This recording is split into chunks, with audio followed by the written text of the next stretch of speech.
지난번에 저희가 역대하 32장까지 봤는데요. 오늘은 33장부터 보도록 하겠습니다.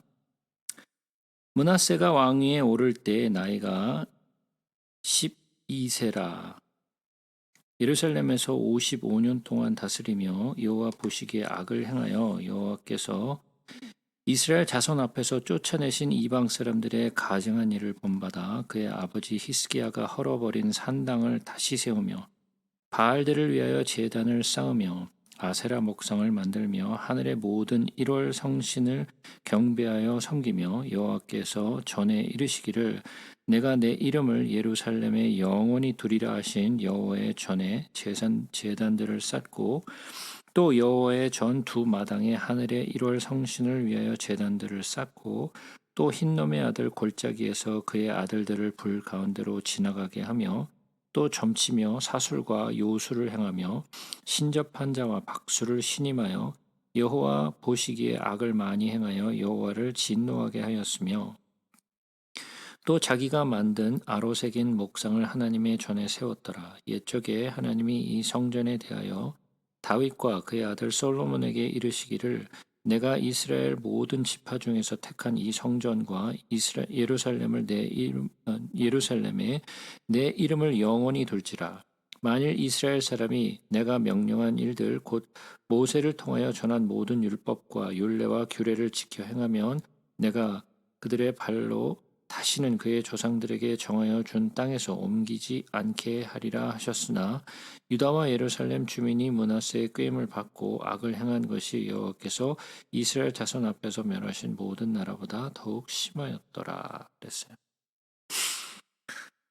자, 우리가 열왕기 하를 배우면서 므낫세에 대해서 좀 배웠었죠.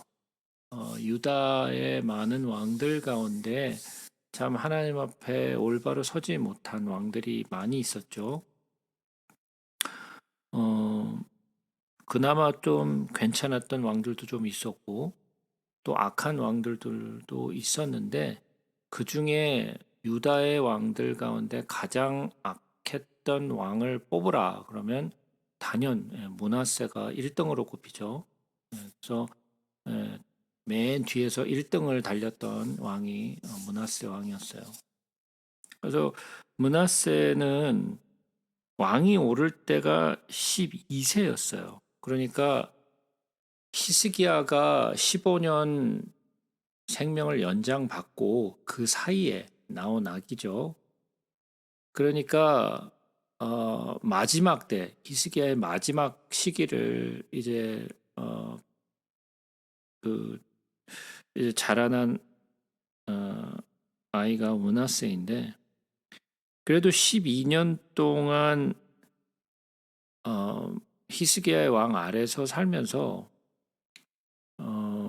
아버지가 어떤 일을 했는지에 대해서 많이 배우지 못했던 것 같아요. 그래서 늘 말씀드리지만 아버지의 신앙을 꼭 이렇게 대물림 받는 것은 아니에요. 각자의 믿음의 분량이 있는 것 같아요. 그래서 뭐 좋은 신앙인이라고 해서 자식이 좋은 신앙인이 되는 건 아니고 좋은 신앙인 안에 이상한 아들이 나오기도 하고 또 이상한 아들 가운데서 또 좋은 또 신앙인이 나오기도 하고 그런 경우를 우리는 성경 속에서 태반을 보죠. 그래서 제가 전에 그런 이야기를 했잖아요. 그러면 다 부모 잘못이냐? 네? 다 부모 잘못이냐? 만약에 전부 다 부모 잘못이라고 한다면 그러면 우리 하나님도 이스라엘이나 우리에게 얼마나 잘못했으면 아들이 이 모양이냐 이렇게 얘기하는 것과 똑같은 얘기라고 제가 말씀을 드렸었죠. 어쨌든 므낫세는 굉장히 악한 왕으로 많은 악을 행했어요. 거기서 내용을 보게 되면 어떠한 일들을 많이 했냐면 이방 사람들의 가증한 일을 본받아서 히스기야 자기 아버지가 헐어버린 산당을 다시 세우고 바알들을 위하여 제단을 쌓고 아세라 목상을 만들고 하늘의 1월 성신을 경배했다 그랬어요. 그러면 많은 우상들을 다 끌어들인 거예요. 그냥 하나가 아니라 그냥 무더기로 어떤 신이든 다 그냥 다 끌어들인 거예요. 어떤 신이든 나한테 축복을 줄 수만 있다면 다 좋다. 뭐든지 다 그냥 받아들이는 그런 행동들을 했죠. 그런데 이런 것으로 그치는 것이 아니라 하나님의 전에 그 전 안에다가 제단들을 쌓았어요. 여호와의 전 두 마당에 하늘의 1월 성신을 위하여 제단들을 쌓았다. 그러니까 하나님의 전 안에다가 이런 일을 했다라는 거죠. 그것뿐만이 아니죠. 흰놈의 아들 골짜기에서 그의 아들들을 불 가운데로 지나가게 했다. 이거는 이방인들이 했던 그런 행위들이죠. 그것뿐만이 아니죠. 점치며 사술과 요술을 행하며 신접한 자와 박수를 신임하여 여호와 보시기에 악을 많이 행하여 여호와를 진노하게 했다 그랬어요. 그러니까 므낫세가 하나님을 진노하게 할 만한 일들을 아주 골라서 했어요. 자, 그러면 우리가 한번 생각해 볼 수 있는 게 있겠죠. 과연 므낫세는 모세의 율법을 알았을까? 모세의 율법을 알았을까요? 모세의 율법을 알고도 이렇게 행했을까요? 아니면은 모르고 이렇게 행했을까요?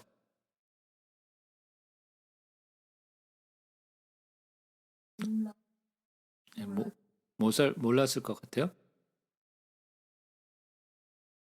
그래도 최소한 12년 동안은 히스기야의 통치 아래 있었는데, 왜냐면 이 법제가 가진 도시야. 예, 묻어버렸으니까 그랬겠죠. 그러나 므낫세가 왕위에 올랐을 때 그때는 알았을까라는 거죠.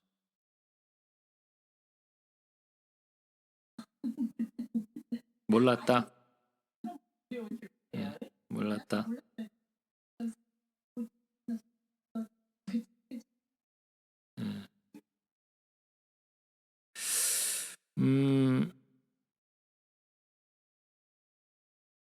제가 봤을 때는 므낫세가 알았던 것 같아요. 그 왜 알았을까라고 얘기를 하는 거는 이제 조금 더 이야기를 하기로 하고, 므낫세가 알았던 것 같아요. 그런데도 불구하고 이런 많은 악한 일들을 했어요. 그러면 왜 이런 악한 일들을 했을까라는 거예요. 우리가 한번 생각해 보자고요. 우리가 악을 행할 때 모르고 행하는 때가 맞나요? 아니면 알고도 행하는 때가 맞나요? 그렇죠. 모르고 행할 때보다 우리가 알고 행할 때가 훨씬 더 많아요. 몰라서가 아니라 알고 있지만 행하게 되는 거죠. 거짓말을 하면 안 돼라고 우리는 알고 있지만 거짓말을 하고, 그죠? 미워하면 안 돼 하지만 미워하고, 그죠? 우리가 탐을 내면 안 되는데 탐을 내고, 이거는 몰라서가 아니라 그냥 알고 있는데도 불구하고 우리가 그런 일들을 번듯이 하는 거죠. 그죠? 므낫세도 같았던 것 같아요. 몰랐다기보다도 자기의 욕심이 더 컸기 때문에 이런 악한 일들을 했던 것 같아요. 근데 제가 여러 가지를 보면서 제가 이 므낫세에 대해서 생각을 좀 많이 했어요. 므낫세에 대해서. 이 므낫세가 여기서 보게 되면 7절부터 보시면 또 자기가 만든 아로 새긴 목상을 하나님 전에 세웠더라. 그러니까 자기가 또 직접 만들었어요, 또. 예? 옛적에 하나님이 이 성전에 대하여 다윗과 그의 아들 솔로몬에게 이르시기를 내가 이스라엘 모든 지파 중에서 택한 이 성전과 예루살렘에 내 이름을 영원히 둘지라. 만일 이스라엘 사람이 내가 명령한 일들 곧 모세를 통하여 전한 모든 율법과 율례와 규례를 지켜 행하면 내가 그들의 발로 다시는 그의 조상들에게 정하여 준 땅에서 옮기지 않게 하리라 하셨으나 유다와 예루살렘 주민이 므낫세의 꾀임을 받고 악을 행한 것이 여호와께서 이스라엘 자손 앞에서 멸하신 모든 나라보다 더욱 심하였더라. 그러니까 솔로몬이 이런 말씀을 하셨다라는 것을 백성들이 알고 있었어요. 그런데도 불구하고 므낫세의 꾀임에 넘어갔다 그랬어요. 꾀임은 결국은 므낫세가 행했던 모든 이런 우상들을 섬기고 그리고 또 신접한 사람들과 함께하고 또 이런 박수들을 모아드리고 이런 모든 것들을 다 얘기하는 거죠. 근데 므낫세가 유다의 왕 가운데서 가장 오래 통치를 했어요. 몇 년 통치를 했죠? 55년을 통치. 왜 또 하필이면 55년이야? 예? 예. 예. 5라는 숫자는 은혜의 숫자인데 참 곧 55년. 이런 놈은 66년을 해야 되는데 예? 예, 이런 놈은 66년을 해야 되는데 왜 55년을 했을까? 가장 오랫동안 통치를 했어요. 나쁜 놈이 가장 오래 통치를 했죠. 예?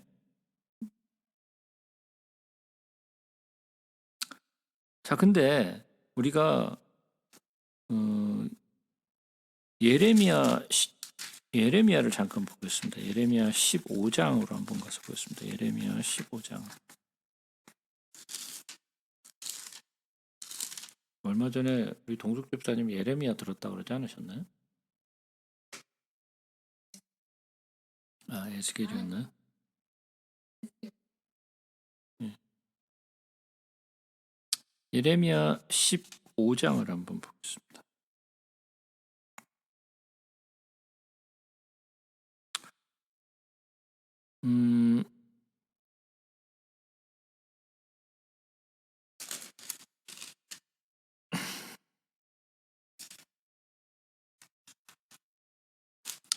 15절을 보시게 되면 여호와께서 내게 이르시되 모세와 사무엘이 내 앞에 섰다 할지라도 내 마음은 이 백성을 향할 수 없나니 그들을 내 앞에서 쫓아내 보내라. 그들이 만일 내게 말하기를 우리가 어디로 나아가리요 하거든 너는 그들에게 이르기를 여호와께서 이와 같이 말씀하시니라. 죽을 자는 죽음으로 나아가고 칼을 받을 자는 칼로 나아가고 기근을 당할 자는 기근으로 나아가고 포로될 자는 포로됨으로 나아갈지니라 하셨다 하라. 여호와의 말씀이니라. 내가 그들을 네 가지로 벌하리니 곧 죽이는 칼과 찢는 개와 삼켜 멸하는 공중의 새와 땅의 짐승으로 할 것이며 유다 왕 히스기야의 아들 므낫세가 예루살렘에 행한 것으로 말미암아 내가 그들을 세계 여러 민족 가운데 흩으리라 그랬어요. 자, 하나님이 유다를 멸망시키기로 작정을 하셨는데 그 유다를 멸망시키기로 작정한 이유가 4절에 나오는데 그게 뭐라 그러냐면 유다 왕 히스기야의 아들 므낫세가 예루살렘으로 행한 것으로 말미암아 내가 그들을 세계의 여러 민족 가운데 흩으리라 그랬어요. 하나님이 콕 집어가지고 므낫세의 죄에 대해서 말씀을 하세요.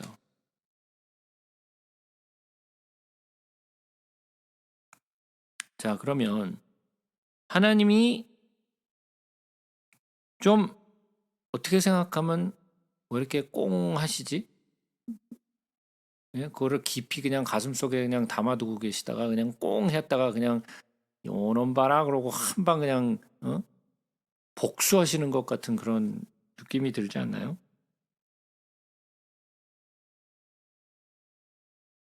자, 그러면 므낫세가 이렇게 범죄를 한 것에 대한 것은 뭐 물론 하나님의 심판을 받아야 되는 것은 옳지만 왜 므낫세가 이렇게 잘못해 갖고 유다 전체가 다 이렇게 몰살당하게 될까요? 아버지의 죄는 아버지가 받고 아들의 죄는 아들이 받는다라고 했는데, 예? 그러면 므낫세의 죄는 므낫세가 받을 거고 예? 왜 이스라엘이 그거를 받느냐는 거예요. 그럼 므낫세만 받으면 되지. 그럼 므낫세의 죄니까.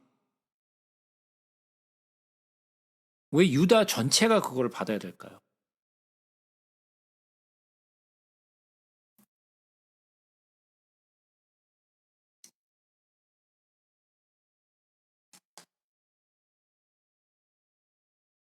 예? 예수 어, 이 죄를 지음으로 인정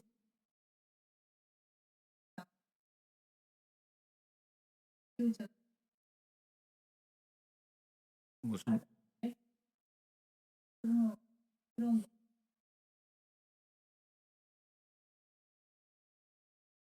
예. 대표성 대표성을 띠는 거예요? 그러면 만약에 대표성을 띈다면 아버지의 죄는 아버지로 그치고 아들의 죄는 아들이 받는다라는 말과는 그럼 안 맞는 거죠. 그럴게요.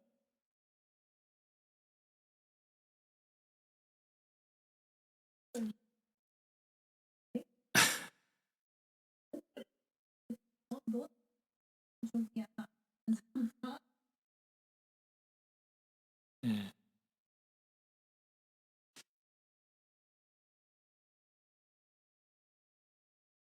우리가 생각해 봤을 때 모세에게 대들었던 어, 고라와 다단과 온 같은 그런 무리들도 자식들은 안 죽었잖아요. 그죠? 그럼 왜 이 케이스에 대해서는 유독 므낫세에 대해서만 그렇게 말씀을 하실까? 그러면 므낫세만 이렇게 악한 짓을 했나요? 아니죠. 이런 비슷한 왕들이 꽤나 있었어요. 그죠? 그러면 왜 그 왕들에 대해서는 한마디도 안 하고 왜 므낫세만 유독 콕 집어가지고 왜 그러실까요?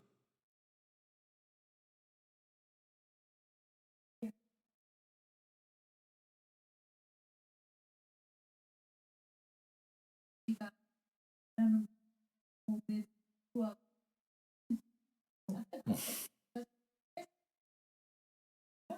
뭐 그렇게 따지면은 뭐 요시아의 아들들도 마찬가지. 음,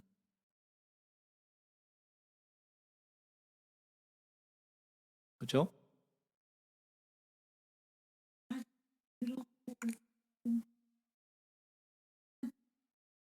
예.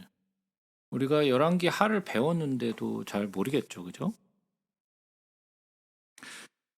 우리가 조금 더 한번 보자고요. 조금 더 읽어볼게요. 10절부터 봅니다. 여호와께서 므낫세와 그 백성에게 이르셨으나 그들이 듣지 아니하므로 여호와께서 아수르 왕의 군대 지휘관들이 와서 치게 하심에 그들이 므낫세를 사로잡고 쇠사슬로 결박하여 바벨론으로 끌고 간지라. 그가 환난을 당하여 그의 하나님 여호와께 간구하고 그의 조상들의 하나님 앞에 크게 겸손하여 기도하였으므로 하나님이 그의 기도를 받으시며 그의 간구를 들으시사 그가 예루살렘에 돌아와서 다시 왕위에 앉게 하심에 므낫세가 그제서야 여호와께서 하나님이신 줄을 알았더라. 그 후에 다윗성 박 기혼 서쪽 골짜기 안에 외성을 쌓되 어문 어기까지 이르러 오벨을 둘러 매우 높이 쌓고 또 유다 모든 견고한 성읍에 군대 지휘관을 두며 이방 신들과 여호와의 전에 우상을 제거하며 여호와의 전을 건축한 사내와 예루살렘에 쌓은 모든 제단들을 다 성 밖에 던지고 여호와의 제단을 보수하고 화목제와 감사제를 그 제단 위에 드리고 유다를 명령하여 이스라엘 하나님 여호와를 섬기라 하매 백성이 그의 하나님 여호와께만 제사를 드렸으나 아직도 산당에서 제사를 드렸더라. 므낫세의 남은 사족과 그가 하나님께 한 기도와 선견자가 이스라엘 하나님 여호와의 이름으로 권한 말씀은 모두 이스라엘 왕들의 행장에 기록되었고 그의 기도와 그의 기도를 들으신 것과 그의 모든 죄와 허물과 겸손하기 전에 산당을 세운 곳에 아세라 목생과 우상을 세운 곳들이 다 호세의 사기에 기록되었느니라.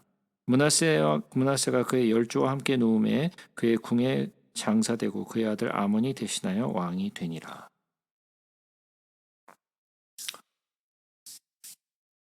자, 우리가 이 내용을 읽어보면요, 므낫세가 하나님의 말씀을 듣지 않아서 아수르에게 끌려가가지고 바벨론으로까지 끌려갔다가 거기서 많은 환난을 당했어요. 환난을 당하니까 므낫세가 하나님 앞에 겸손하게 행했다 그랬어요. 하나님 앞에 겸손하게 행하니까 하나님이 그의 기도를 들으셨다 그랬어요. 들으셔서 그를 다시 유다의 왕으로 다시 돌려보내세요. 그래서 유다의 왕으로 다시 복귀가 돼가지고 그때부터 뭐를 하느냐? 자기가 했던 일을 다 청소해요. 제단들을 다 부숴버리고 다 성 밖에다 던져버린 다음에 뭐라고 얘기하느냐? 제단을 보수하고 그리고 화목제와 감사제를 제단 위에 드리고 유다에게 명령을 하는데 뭐라고 명령하느냐? 이스라엘 하나님 여호와를 섬기라. 그래서 백성이 하나님의 여호와께만 제사를 드렸다 그랬어요. 그리고 또 뭐라 그러냐면 그가 하나님께 한 기도와 그리고 그의 기도를 들으셨다 그랬어요. 그러면 그나마 끝에 회개를 했어. 우리가 비교해 봤을 때 이건 뭐하고 비슷하냐면요. 솔로몬의 반대야. 솔로몬은 처음에 잘했다가 끝에 가서 완전히 패망해버리고 므낫세는 처음에는 막 지독하게 잘못하다가 끝에 가서 회개하고 그나마 반짝해서 정신 차리고 제단 복구하고 그 다음에 하나님만 섬기라 그래서 복구를 했어요. 회개를 했어요. 자, 그러면 우리가 한번 생각해 봅시다. 솔로몬이 낫나요? 므낫세가 낫나요? 그러면 나쁜 놈은 그 솔로몬인데 왜 우리는 솔로몬을 와 하고 앉았고 므낫세는 그 나쁜 새끼 그러고 있어요. 유종입니다. 차라리 응? 므낫세가 끝이 더 좋잖아.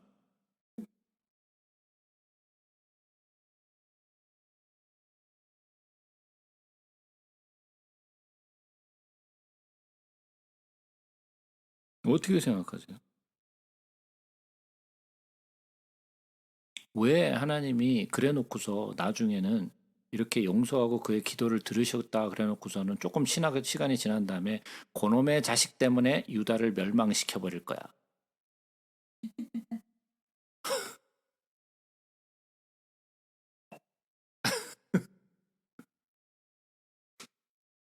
아니 므낫세의 기도를 들으셔서 아수르에게 끌려가고 바벨론까지 끌려갔다가 다시 복귀시켜갖고 정신 차리고 제단들 다 그냥 부숴버리고 하나님만 섬기라 그러면 이제 거기서 하나님이 이제 용서하셔야 될 거 아니에요. 그래 놓고서 앙심을 품고 있다가 나중에 그놈 때문에 다시 멸망시킬 거야. 이거는 지금 놀부심보도 아니고 이건 뭐지? 이런 생각이 들지 않을까요?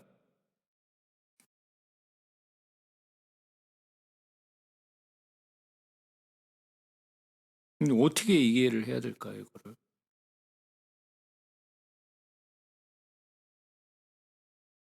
첫 번째, 우리가 10절을 다시 한번 보겠습니다.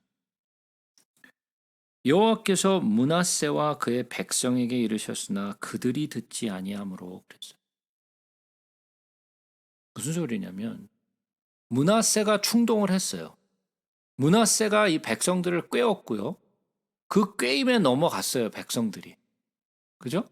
그래서 그 전에 보면 하나님이 솔로몬에게 말씀하셨던 것, 너희들이 율법을 잘 지키면 이 성전에 내 이름을 영원히 둘지라라고 말씀을 하시고 내가 너희에게 준 땅에서 옮기지 않겠다라는 그런 약속하신 것을 백성들이 알고 있는데도 불구하고 므낫세의 꾀임에 빠져가지고 므낫세와 똑같은 행동들을 했다라는 거예요. 우상을 섬기고 신접한 자들과 같이 하고 박수를 신임하고 므낫세와 똑같은 짓을 했다라는 거죠. 자, 그럼 우리가 제일 처음에 그런 얘기를 했잖아요. 선생에 대한 얘기를 했잖아요. 선생. 예? 나쁜 선생이 있으면요. 학생들이 발전을 못해. 좋은 선생이 있으면 학생이 발전을 배우는 게 많고 깨닫는 게 많은데 나쁜 선생의 아래에 있는 학생들은 배우는 게 없어요. 하나의 지도자가 잘못 세워지면 그 지도자로 인하여서 모두가 다 망해버려요. 하나의 좋은 지도자가 서게 되면 그 지도자로 말미암아 많은 이들이 서요. 자, 그러면 한번 생각해 봅시다. 좋은 선생, 그리고 좋은 지도자. 그러면 그 지도자로 인하여 또 그 선생으로 인하여 쓰러지고 정신 못 차리고 있는 학생들, 그리고 백성들은 어떻게 되는 건가요?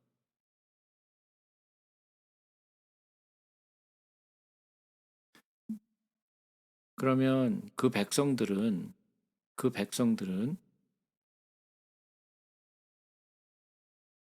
이 죄에서부터 자유로울 수 있나요?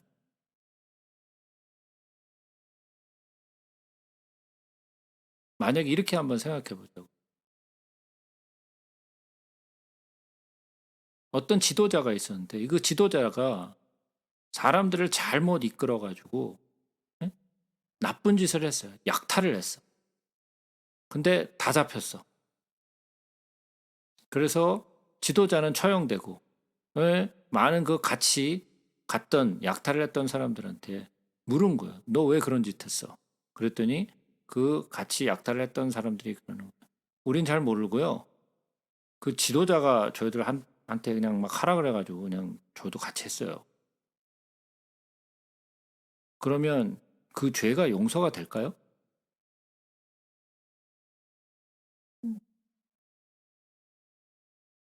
나의 모든 죄를 엎어 씌우는 거죠. 지도자가 그랬기 때문에 우리는 어쩔 수 없었다.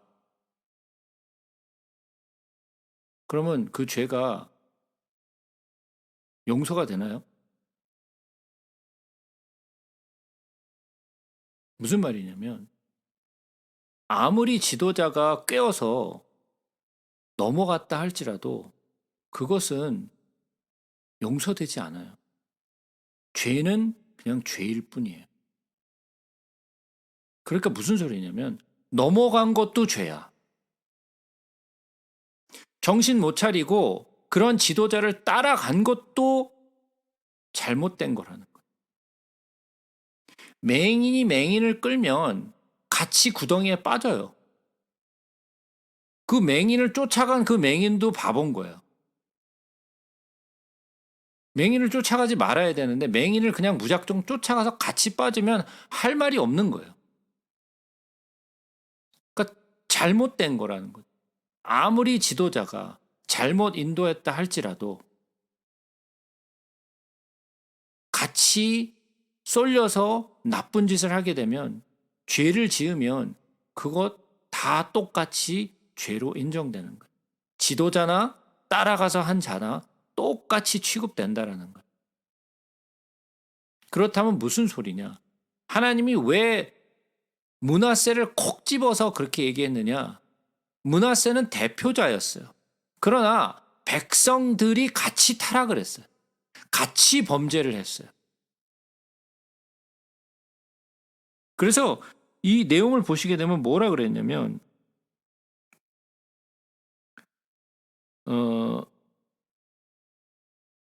17절에 보시게 되면 백성이 그의 하나님 여호와께만 제사를 드렸으나 아직도 산당에서 제사를 드렸더라 그랬어요. 그러면 므낫세가 하나님 여호와만을 섬겨라 라고 얘기를 했어요. 명령했어요. 근데 백성들이 어떻게 했다는 거예요? 그러나 아직도 산당에서 제사를 드렸다라는 거죠.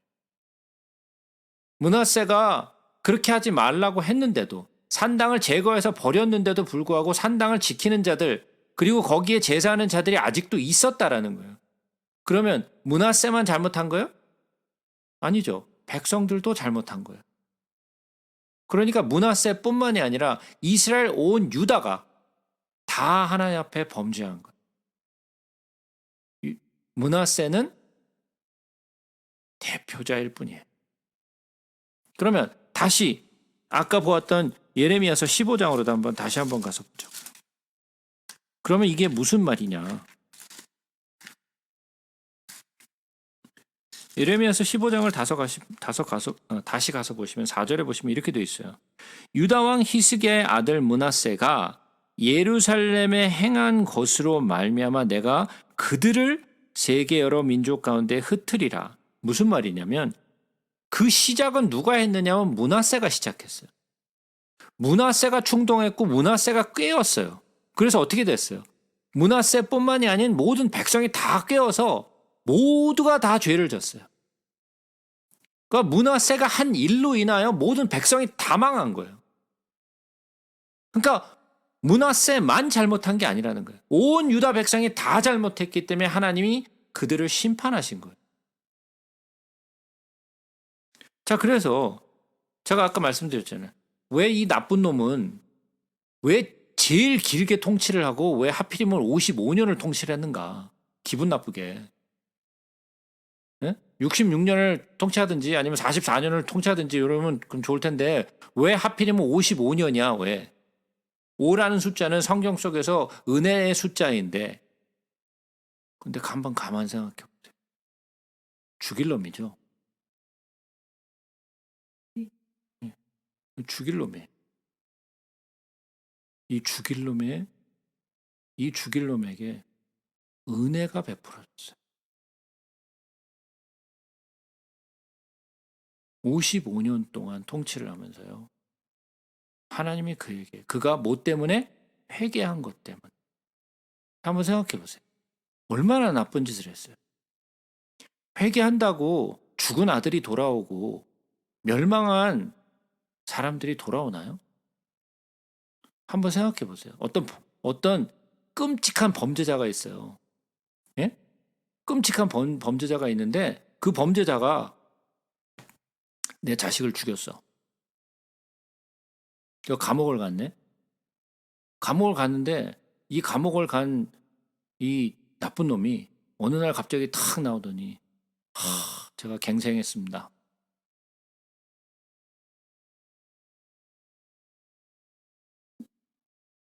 그러면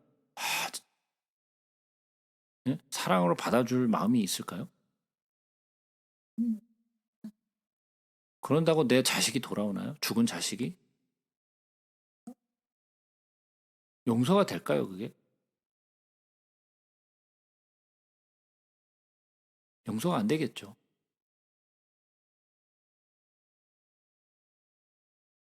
네.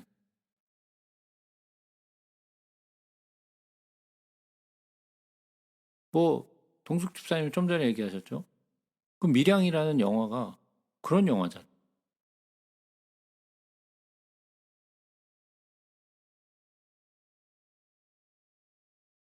우리가 기독교인이라 할지라도 그게 쉽게 용서가 될까요? 나쁜 짓은 다 해놓고서 어느 날 갑자기 하나님이 용서하셨습니다.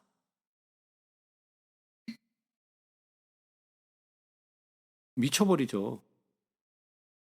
내가 너를 용서 안 했는데 누가 너를 용서해? 이게 그 영화 속에서 나온 이야기. 응? 내가 너를 용서한 적이 없는데 누가 너를 용서해?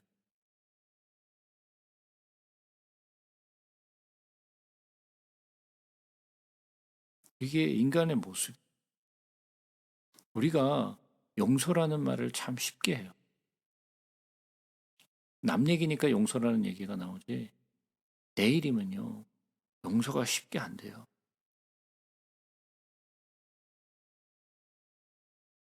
죽일 놈이죠.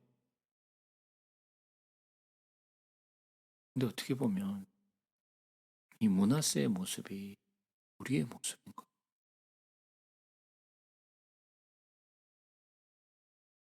이렇게 죽일 놈인데도 불구하고 회개를 하니까 하나님이 그를 받으세요. 오히려 솔로몬은 처음엔 잘했잖아요. 그리고 마지막에 잘 못할 때 하나님이 나타나서 그에게 몇 번을 주의를 주셨잖아요. 그런데도 불구하고 하나님의 말씀을 듣지 않았잖아요. 그래서 결국은 버림받잖아요. 그럼 아까도 얘기했던 것처럼 어떻게 보면 솔로몬이 므낫세보다 못해요. 근데 우리는 그런 생각을 안 갖잖아요. 므낫세 하면 머릿속에 떠오르는 게 뭐예요? 악한 왕. 유다에서 가장 악한 왕 그러면 제일 먼저 튀어나오는 게 므낫세잖아요. 근데 어떻게 보면 아닌 것 같은데? 물론 처음엔 악했죠. 악했으나 그나마 회개한 게 나은 게 아닐까요? 이렇게 죽일 놈을 하나님은 또 용서하시고 그를 회복해 주신다?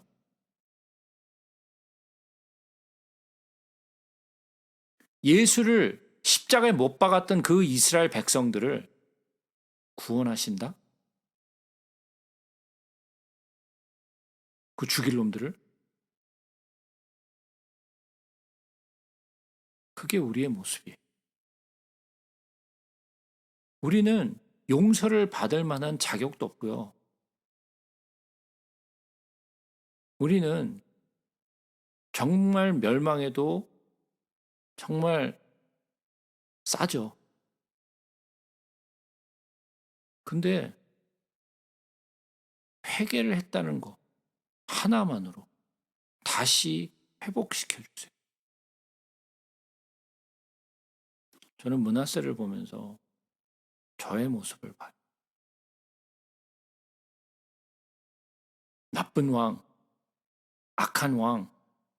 근데 알고 보니까 내가 그런 놈.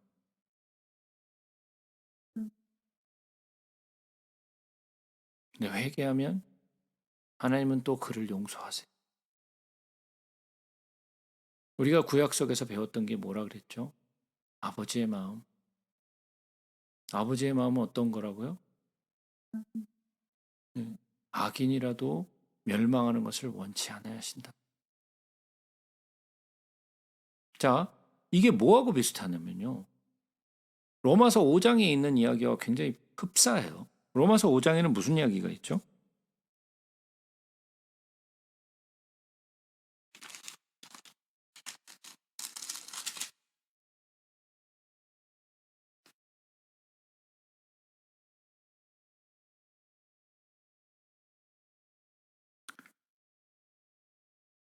로마서 5장 15절에 보면 이런 말씀이 있어요. 그러나 이 은사는 그 범죄와 같지 아니하니 곧 한 사람의 범죄를 인하여 많은 사람이 죽었은즉 더욱 하나님의 은혜와 또한 한 사람 예수 그리스도의 은혜로 말미암은 선물은 많은 사람에게 넘쳤느니라. 어떻게 보면 어떻게 됐어요? 아담의 죄로 인하여 모든 인류가 다 죄인이 돼 버렸잖아요. 근데 예수 그리스도로 말미암아 모든 이들이 죄 용서함을 받고 구원을 얻잖아요. 므낫세로 인하여 모든 백성들이 다 멸망했죠. 유다 백성들이 몽땅 다 그냥 멸망의 길로 들어가요. 근데 므낫세가 뭘 했어요? 회개를 했어요. 물론 유다는 망했어요. 그러나 므낫세가 마지막에 어떻게 했다 그랬어요? 다시 한번 돌아가서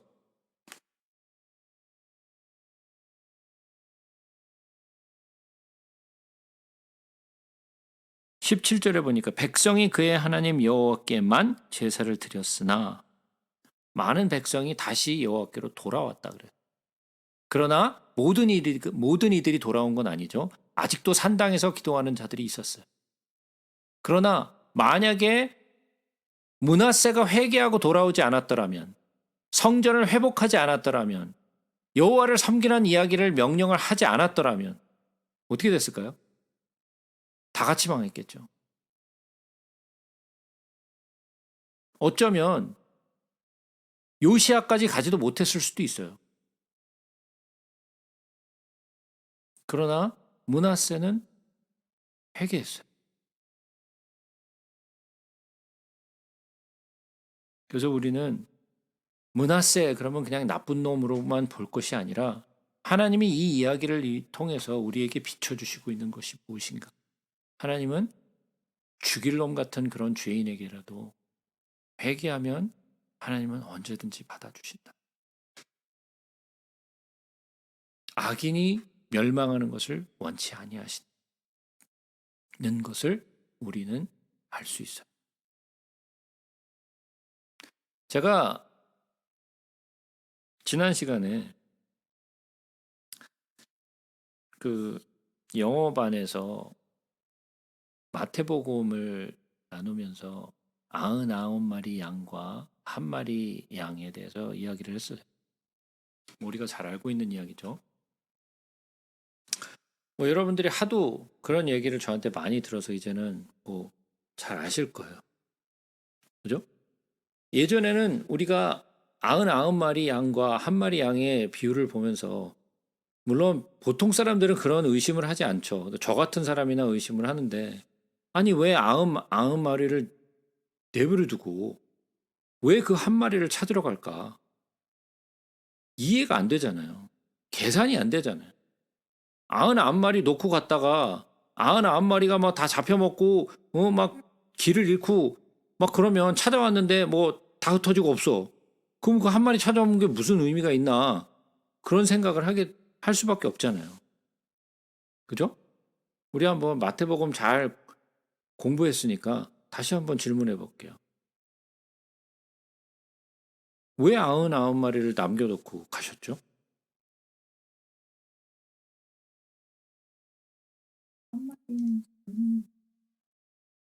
한 마리는 나니까 99마리는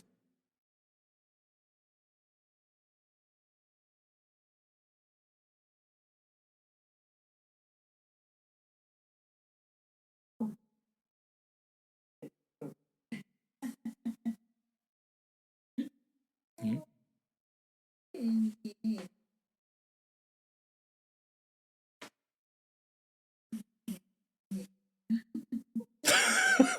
나중에 얘기할게요는 또 뭐야?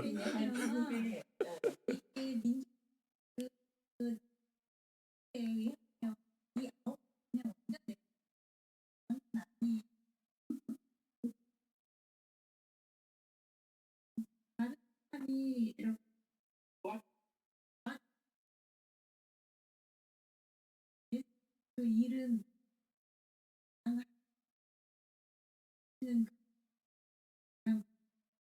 그게 만약에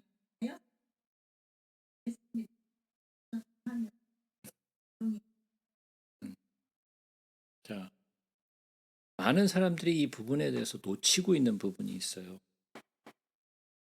뭘 놓치고 있는지 제가 이야기를 했었어요.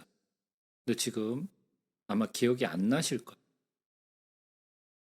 제가 무슨 얘기를 했었냐면요. 우리 마태복음으로 잠깐 가볼게요.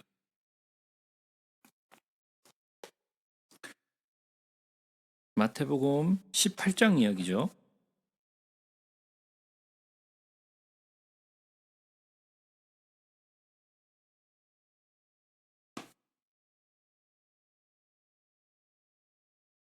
(12절부터) 볼게요. 너희 생각에는 어떠하냐? 만일 어떤 사람이 양 100마리가 있는데 그 중에 하나가 길을 잃었으면 그 99마리를 산에 두고 가서 길 잃은 양을 찾지 않겠느냐. 진실로 너에게 이르노니 만일 찾으면 길을 잃지 아니한 99마리보다 이것을 더 기뻐하리라. 그랬어요. 그죠? 맞나요? 네. 자, 그럼 제가 질문 들어갑니다. 너희 생각에는 그랬어요. 너희가 누구죠?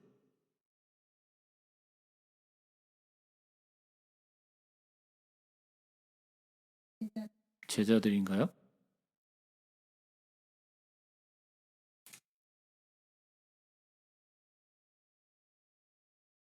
자, 누가복음 15장으로 가겠습니다.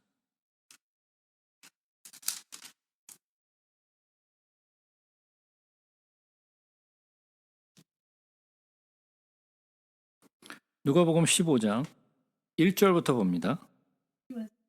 모든 세리와 죄인들이 말씀을 들으러 가까이 나오니 바리새인과 서기관들이 수군거려 이르되 이 사람이 죄인을 영접하고 음식을 같이 먹는다 하더라.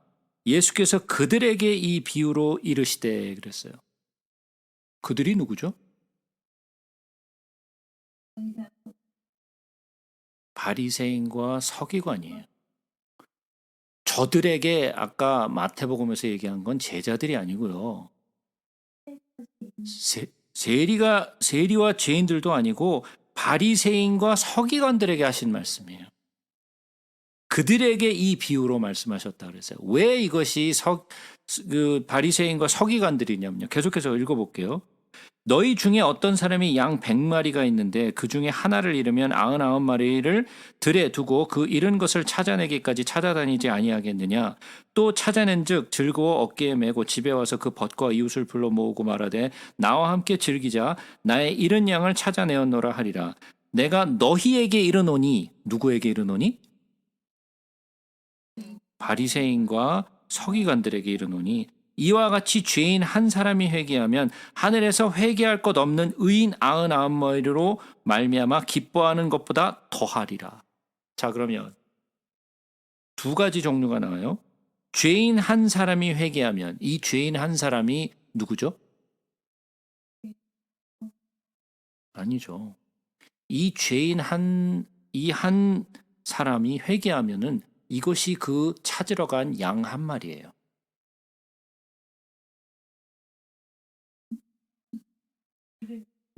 죄인 한 사람이 회개한 거는 그 회개한 어린 양을 찾으러 가신 거예요. 예수님이 찾으러 간 그 한 마리의 양은 회개한 죄인이에요. 근데 99마리는 뭐냐? 회개할 것이 없는 의인 99이라 그랬어요. 자, 그러면 회개할 것이 없는 의인 99마리는 누굴까요? 바리새인과 서기관들이에요. 아까 말씀하셨죠. 다른 목사님이 아마 그런 얘기를 하신 것 같은데 그런 게 아니라 거기에 원래 다 돌보는 사람이 있다. 그거는요. 엉뚱한 소리예요. 절대로 그 얘기가 아니에요. 그 99마리는 회개할 것이 없는 의인 99마리, 즉 예수님이 지금 그 비유로 말씀하고 있는 바리새인과 서기관들을 지칭하고 있는 거예요. 그러나 회개한 그 죄인, 그 누구예요? 세리와 죄인들. 그 앞에 나오잖아요. 누가 가까이 왔다고요? 세리와 죄인들. 그 한 마리 양이 그 세리와 죄인들을 얘기하고 있는 거예요. 자, 그러면 이렇게 한번 생각해 보세요. 100마리 양이 있다 그랬어요. 그러면 양치기는 100마리 양을 다 치고 있는 거예요. 맞죠? 근데 그 중에 하나를 잃어버려서 그 양을 찾으러 간 거예요. 자, 그러면 한번 생각해 보죠. 그 양은 양치기를 따라갔어야 돼요. 양치기의 목소리를 듣고 쫓아가야 되는데 이 멍청한 것이 놓쳐버렸어. 딴짓거리 하다가 길을 잃어버렸어. 근데 다른 99마리 양은요, 목소리를 잘 듣고 잘 따라갔어요. 아니, 양치기가 가라는 대로 잘 갔는데, 근데 그놈들은 자기가 의롭다고, 말 잘 들었다고, 나는 율법 잘 지켰다고 스스로 의인이라 칭하는 자들이라는, 회개할 줄 모르는, 자기가 죄인인 줄 모르는 그런 양들이었다라는. 그 99마리 더 중요하지만 더 중요한 건 누구냐? 회개한 죄인, 잃어버린 그 어린 양, 그 어린 양을 먼저 찾으러 가세요. 이게 99마리와 한 마리 양의 비유예요.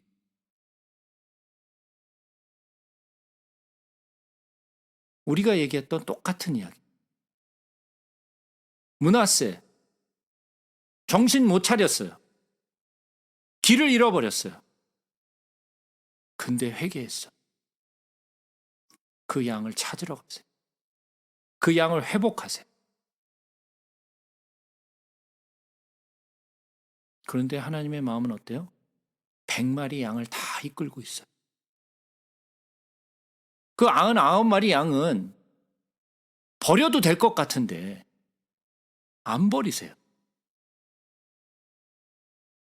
그 양들도 같이 치고 있어요. 그러나 아버지의 마음은 어디에 더 가 있어요? 회개한 죄인에게 가 있어요.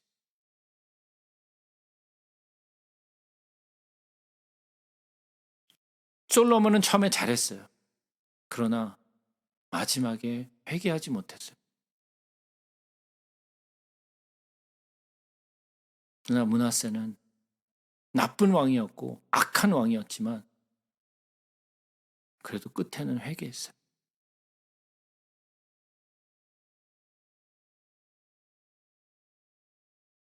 저는 그런 생각을 해요. 하나님이 모세를 통해서 이스라엘 백성들을 가나안 땅으로 인도하게 하셨어요. 결국은 모세는 그 가나안 땅에 들어가지 못하고 느보산에서 죽죠.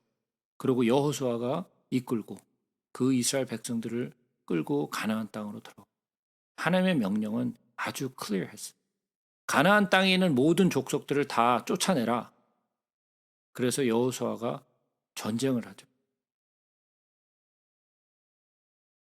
근데 그 중에 한 족속이 아모리 족속이요? 기브온 족속. 기브온 족속이 여호수아를 찾아오죠. 우린 멀리서 왔다. 그래갖고 여호수아를 속이죠. 그리고 약속을 맺잖아요. 왜 기브온은 힘이 약해서 그런 것이 아니었어요. 강한 자들이라 그랬어요. 용맹한 자들이라고 성경은 기록하고 있어요. 그러나 그들은 깨달았어요. 우리가 아무리 강해도 그들을 이길 수 없다. 여호와라는 하나님이 이끄는 이 이스라엘 백성들을 이길 힘이 없다. 그래서 그들은 살기로 작정을 했어요. 그래서 살고자 했어요. 그래서 여호수아에게 나왔어요. 즉 다시 말해서 누구에게 나온 거예요? 예수께 나온 거예요. 살고자 해서 나왔더니 그들을 살려줬어요. 그랬더니 어떻게 했어요? 많은 동맹 국가들이 그 족속들이 야 너만 그렇게 살겠다고 그렇게 나서 그랬고 연합을 해가지고 기본을 치려고 했었어요. 그랬더니 하나님이 어떻게 했죠?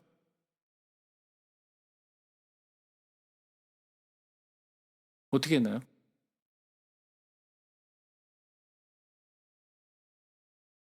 기억이 안 나.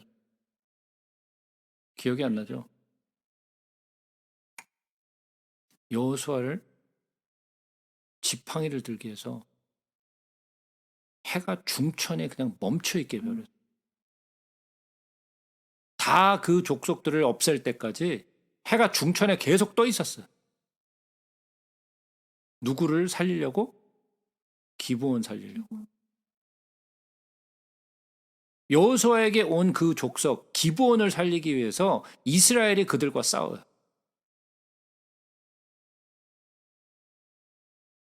살고자 하는 자, 예수께로 나오는 자, 그들을 살리세요.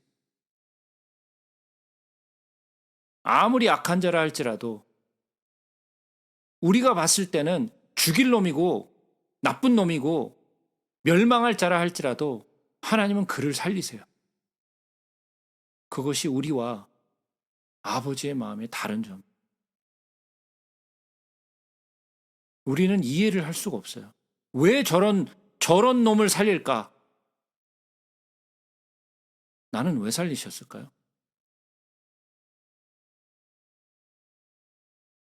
내가 저 사람보다 훨씬 더 잘나서? 므낫세보다 나는 므낫세같이 이런 짓은 안 했으니까? 천만의 말씀. 우리도 다 똑같은 놈들이. 그러나 우리도 또한 예수에게 나와서 우리가 죄인임을 고백하고 회개했기 때문에, 그리고 또 예수를 믿었기 때문에, 그래서 우리가 구원받은 거예요. 우리가 잘나서 우리가 므낫세보다 훨씬 더 낫기 때문에 구원을 받은 게 아니에요. 그래서 저는 늘 생각해요. 그래서 므낫세가 55년을 통치했나 보다. 결국은 그가 은혜를 받는구나.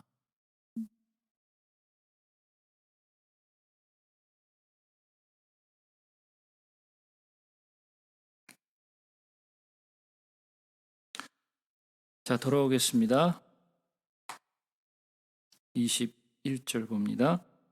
아모니 왕위에 오를 때 나이가 22세라.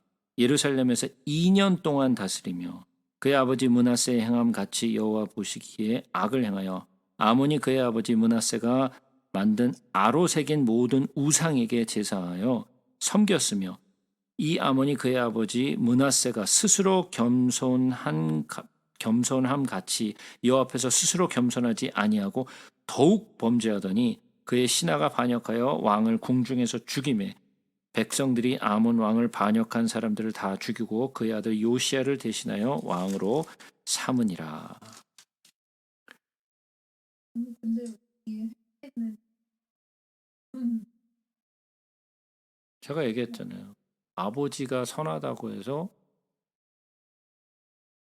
자식이 선한 것이 아니라.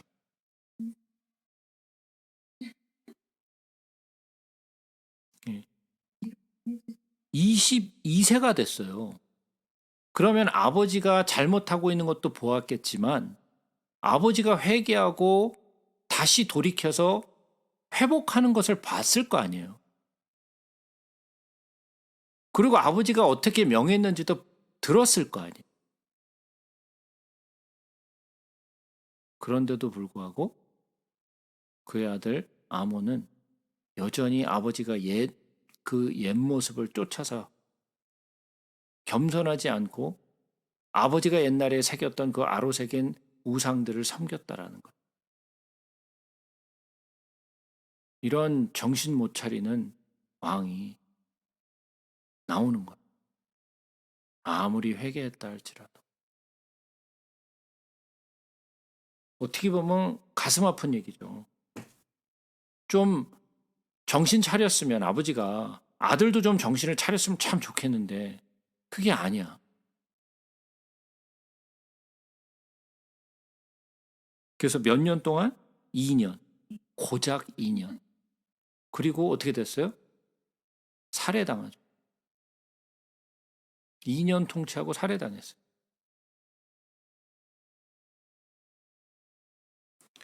얼마나 정신없는 인간이에요. 22년을 살았으면, 예? 그래도 이제는 성숙했잖아요. 이제는 분별할 나이가 됐잖아요. 므낫세 아버지는 그나마 몇 세에, 예? 왕이 됐냐면 12세에 왕이 됐어요. 아니, 한번 생각해봐. 12세가 뭘 알아? 예? 국민학생이에요.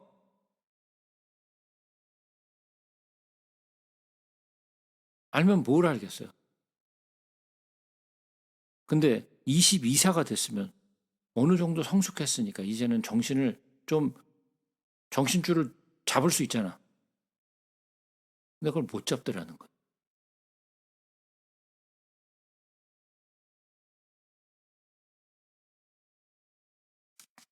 가슴 아픈 이야기죠.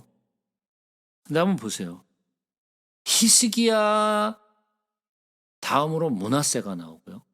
므낫세 다음으로 아몬이 나오고 아몬 다음으로 누가 나와요? 그 유명한 요시야. 참 나쁜 놈 아래 좋은 놈 나오고 좋은 놈 아래 나쁜 놈 나오고 참 요지경이죠.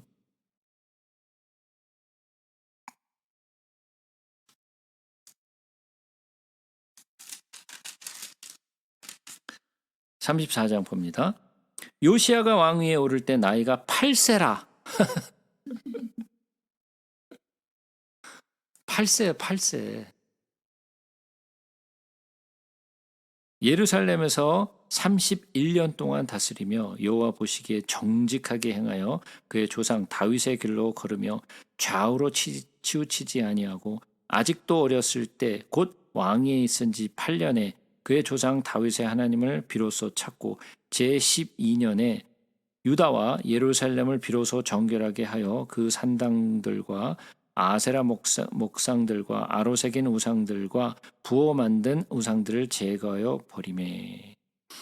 무리가 왕 앞에서 바알의 제단들을 헐었으며 왕이 또 그 제단 위에 높이 달린 태양상들을 찍고 또 아세라 목상들과 아로새긴 우상들과 부어 만든 우상들을 빻아 가루를 만들어 제사하던 자들의 무덤에 뿌리고 제사장들의 뼈를 제단 위에 불살라 유다와 예루살렘을 정결하게 하였으며 또 므낫세와 에브라임과 시므온과 납달리까지 사면 황폐한 성읍들에도 그렇게 행하여 제단들을 허물며 아세라 목상들과 아로새긴 우상들을 빻아 가루를 만들며 온 이스라엘 땅에 있는 모든 태양상을 찢고 예루살렘으로 돌아왔더라.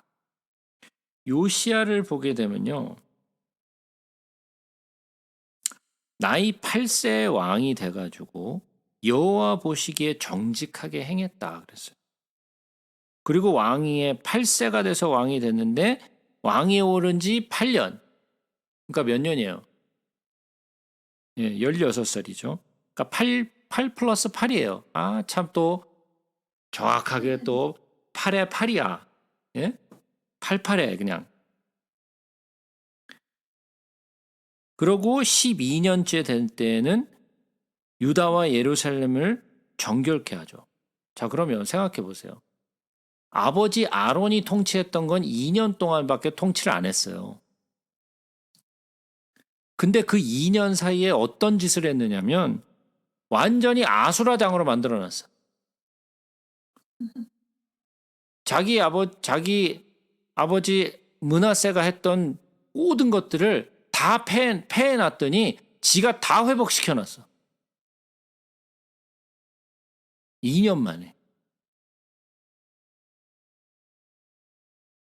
얼마나 많은 아세라상들과 다른 우상들과 바알들의 재산들을 얼마나 쌓아놨는지 태양상들까지 만들어놨어. 2년 안에.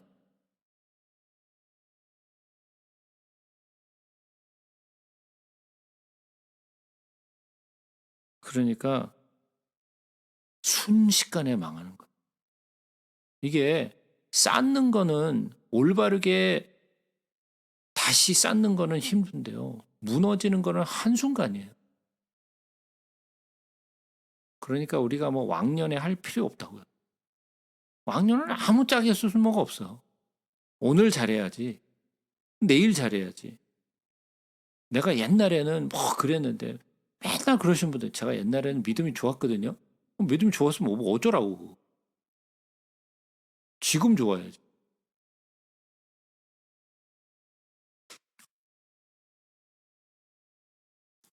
요시야가 왕에 있은 지 18해. 8이라는 숫자가 얼마나 잘 나오는지 몰라.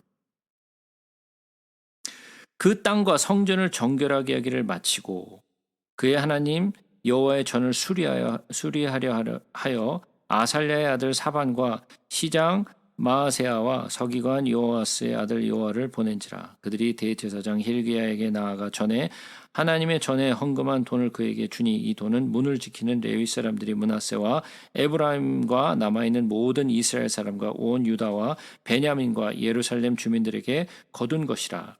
그 돈을 여호와의 전 공사를 감독하는 자들의 손에 넘기니 그들이 여호와의 전에 있는 일꾼들에게 주어 그 전을 수리하게 하되 곧 목수와 건축하는 자들에게 주어 다듬은 돌과 연접하는 나무를 사며 유다 왕들이 헐어버린 성전들을 위하여 들보를 만들게 하매 그 사람들이 성실하게 그 일을 하니라.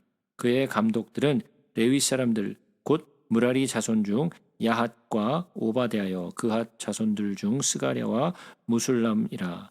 다 그 일을 감독하고 또 악기에 익숙한 레위 사람들이 함께하였으며 그들은 또 목독꾼을 감독하여 모든 공사 담당자를 감독하고 어떤 레위 사람은 서기와 관리자와 문지기가 되었더라.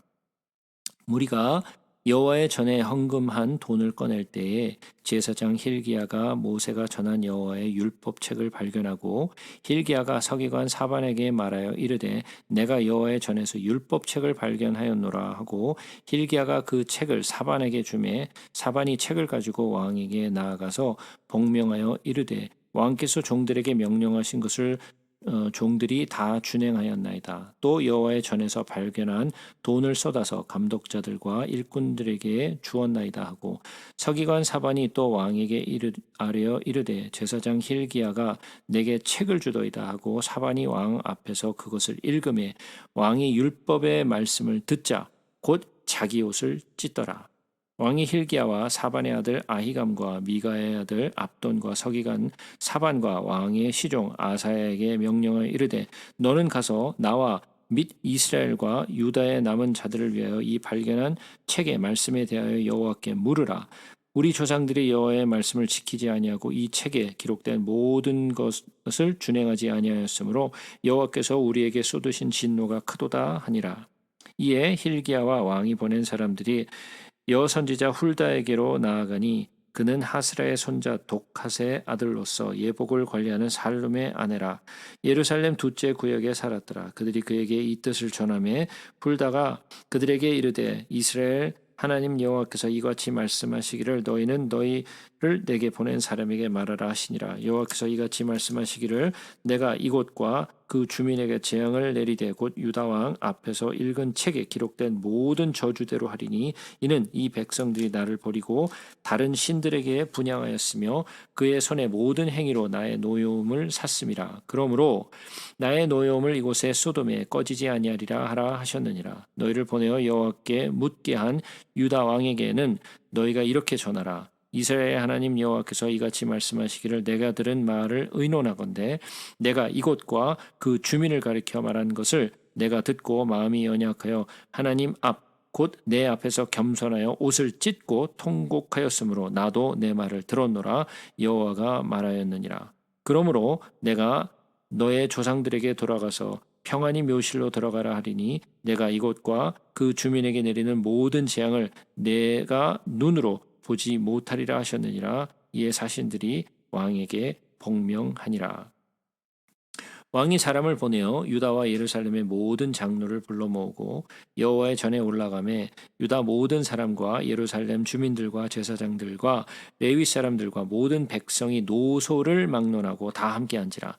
왕이 여호와의 전 안에서 발견한 언약책의 모든 말씀을 읽어 무리의 귀에 들려주고 왕이 자기 처소에 서서 여호와 앞에서 언약을 세우되 마음을 다하고 목숨을 다하여 여호와를 순종하고 그의 계명과 법도와 율례를 지켜 이 책에 기록된 언약의 말씀을 이루리라 하고 예루살렘과 베냐민에 있는 자들이 다 여기에 참여하게 하며 예루살렘 주민이 하나님 곧 그 조상들의 하나님의 언약을 따르니라. 이와 같이 요시아가 이스라엘 자손에게 속한 모든 땅에서 가증한 것들을 다 제거하여 버리고 이스라엘 모든 사람으로 그들의 하나님 여호와를 섬기게 하였으므로 요시아가 사는 날에 백성이 그들의 조상들의 하나님 여호와께 복종하고 떠나지 아니하였더라.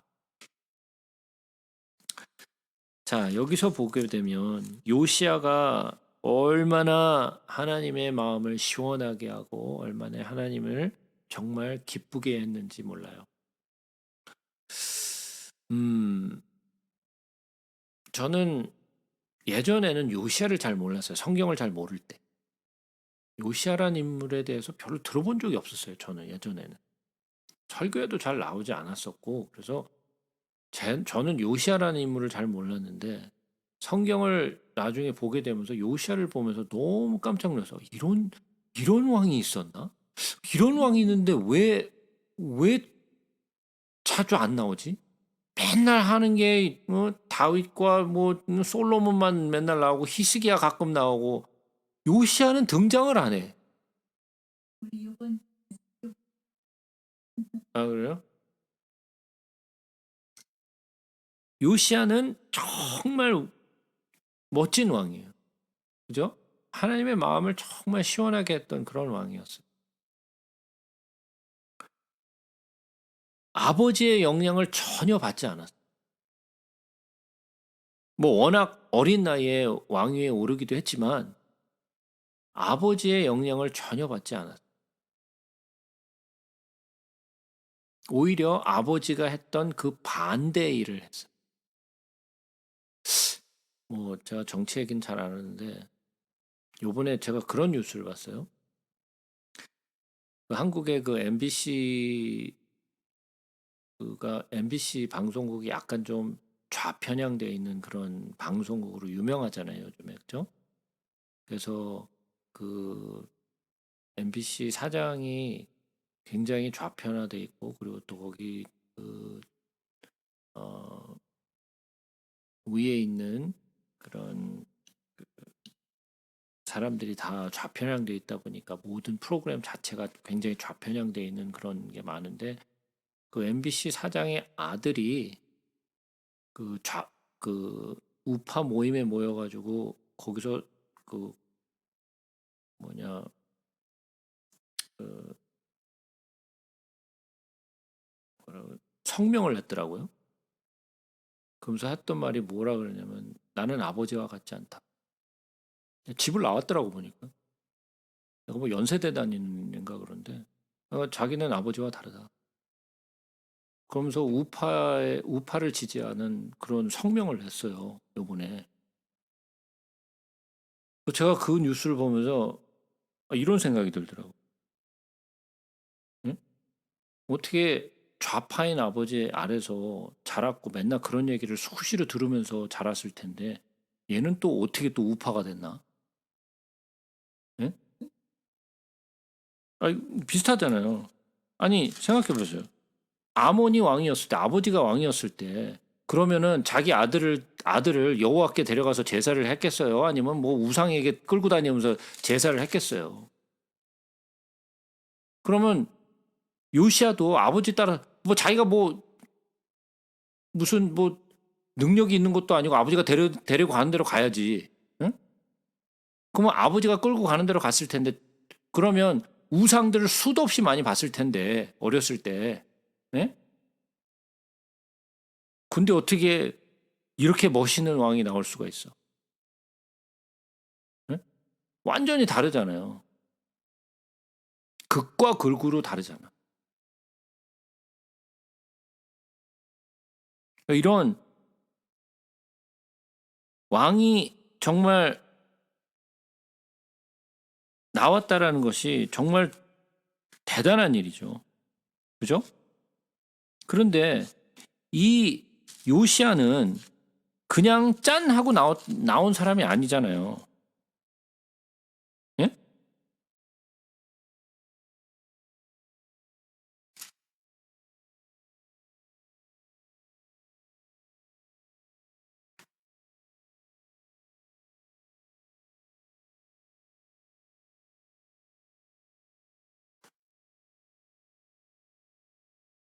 이 사람은 예언됐던 사람이잖아요. 기억나세요? 기억도 안 나죠? 하도 오래됐다. 예. 열왕기상 13장으로 한번 가서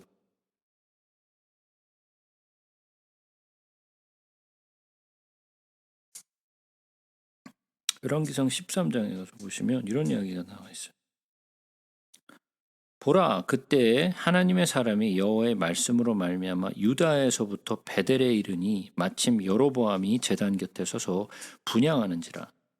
하나님의 사람이 제단을 향하여 여호와의 말씀으로 외쳐 이르되 제단아 제단아 여호와께서 이와 같이 말씀하시기를 다윗 집에서 요시아라는 이름하는 아들을 낳으리니 그가 내 위에 분향하는 산당 제사장을 내 위에서 제물로 바칠 것이요 또 사람의 뼈를 내 위에서 사르리라 하셨느니라 하고 그날에 그가 징조를 들어 이르되 이는 여호와께서 말씀하신 징조라 제단이 갈라지며 그 위에 있는 재가 쏟아지리라 하며 그랬어요.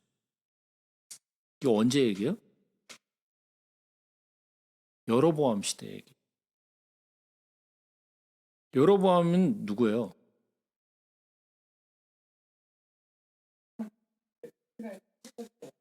네, 이스라엘의 첫 번째 왕이죠. 근데 선지자가 하나가 어디서부터 올라왔다고요? 유다에서부터 올라왔어. 그래서 베델까지 올라왔어. 그래갖고 유다의 선지자가 베델에 와서 이스라엘에 와서 예언을 해요. 근데 그때 뭐라고 예언을 하냐면 하나님의 사람이 다윗의 집에서 요시아라는 이름을 가진 자가 나온다라는 거예요. 근데 나왔어요, 안 나왔어요? 나왔죠. 네? 그래서 그 선지자가 얘기했던 그대로 일을 행해요.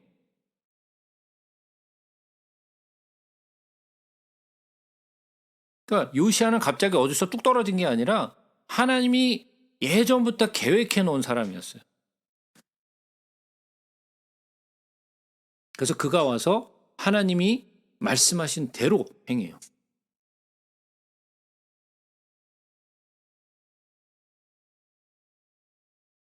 우리 같은 사람이야 뭐 예언을 안 하고도 이렇게 잘 태어나지만 요시아 같은 사람은 아주 오래전에 이미 예언이 되었던 사람이죠.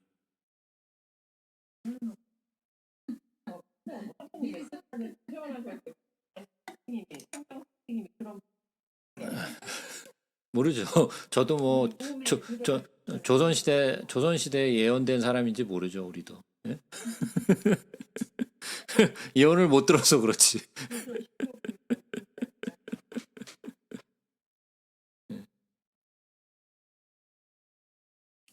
그래서 요시아가 왕에 올라가서 제단을 처음에는 청소를 했죠. 제단을 청소하고 나서 그다음에 그 여호와의 전을 수리하잖아요. 언제? 18째 해에. 그러니까 몇 세가 된 거예요? 네? 26이죠. 이제 뭐 산수가 안 되네, 산수가.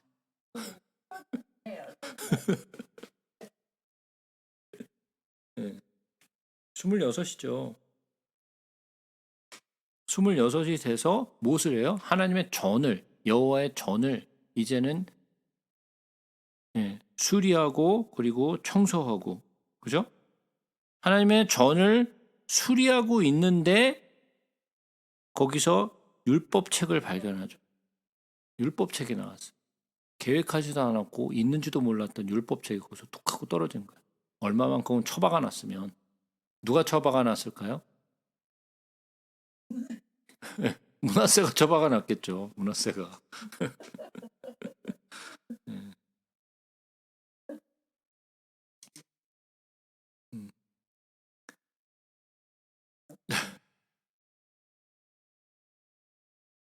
그러니까 율법책 없이도 성경책 없이도 구원 잘 받아요. 성경을 다 알아야 구원받는 거 아니에요. 성경책 몰라도 내가 죄인인 걸 깨닫고 회개하고 예수만 믿으면 다 구원받아요.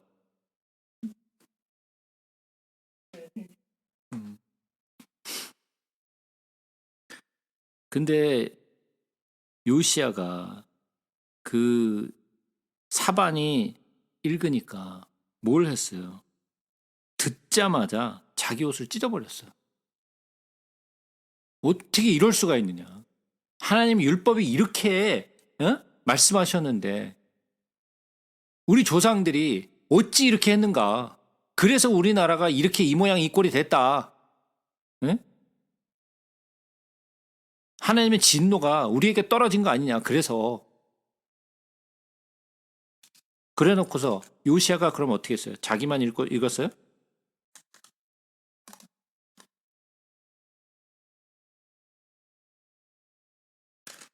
자기만 읽은 게 아니었죠. 그죠? 자기만 읽은 게 아니었어요. 그래서 29절에 다시 한번 가서 보세요. 왕이 사람을 보내어 유다와 예루살렘의 모든 장로를 불러 모으고 여호와의 전에 올라가며 유다 모든 사람과 예루살렘 주민들과 제사장들과 레위 사람들과 모든 백성이 노소를 막론하고 다 함께 한지라. 다 모았어. 왜? 모두가 들어야 된다. 하나님 말씀. 모두가 다 들어야 돼. 그러고 왕이 여호와의 전에서 발견한 언약책의 모든 말씀을 읽어 무리의 귀에 들려주었다 그랬어요. 이게 우리가 해야 될 일. 이게 우리가 해야 될 일이에요. 나만 읽고 끝나는 게 아니야. 나만 이해하고 끝나면 안 돼요. 아무리 옷을 찢어도 아무 소용없어. 뭘 해야 돼요? 네, 그걸 들려줘야 돼요. 모든 이에게 들려줘야 돼요. 내가 들은 그 복음의 소식을 들려줘야 돼요. 나만 들을 수 있는 게 아니다. 모두가 다 들어야 된다. 다 불러 모아라. 여기서 어떻게 했다고요? 모두를 다 불러 모았어. 여기 불러 모았을 때, 야, 저 어른들은 저쪽, 장년들은 이쪽, 중고등부 이쪽, 유아부 저쪽, 그렇게 불렀어요? 아니요. 다 불렀다. 남녀노소 가리지 않고 다 불렀어요. 알아듣든지 못 알아듣든지 다 그들에게 읽어줘. 이게 성경의 방법.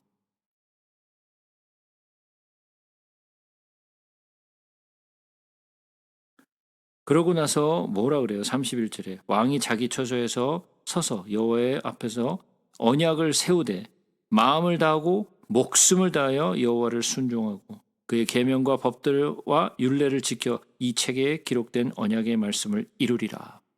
모세가 했던 얘기죠. 마음을 다하고 뜻을 다하고 정성을 다하여 내 하나님을 사랑하고 내 이웃을 내 몸같이 사랑하라. 한 번 읽었는데 다 깨달았어. 와우. 우리는 10번 읽어도 안 되고 뭐 20번 읽어도 이해를 못하는 거를 한 번 듣고 그냥 이해해버렸어. 와우. 그냥 이해가 돼버리니까 그게 무슨 말씀인지 단번에 나오잖아.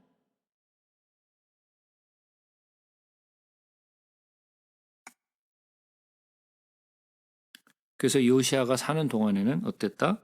모든 백성이 그 조상들의 하나님 여호와께 복종하고 떠나지 아니하였다.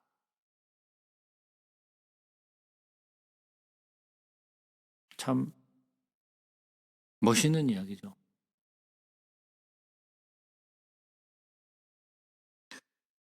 우리도 이렇게 삽시다. 네.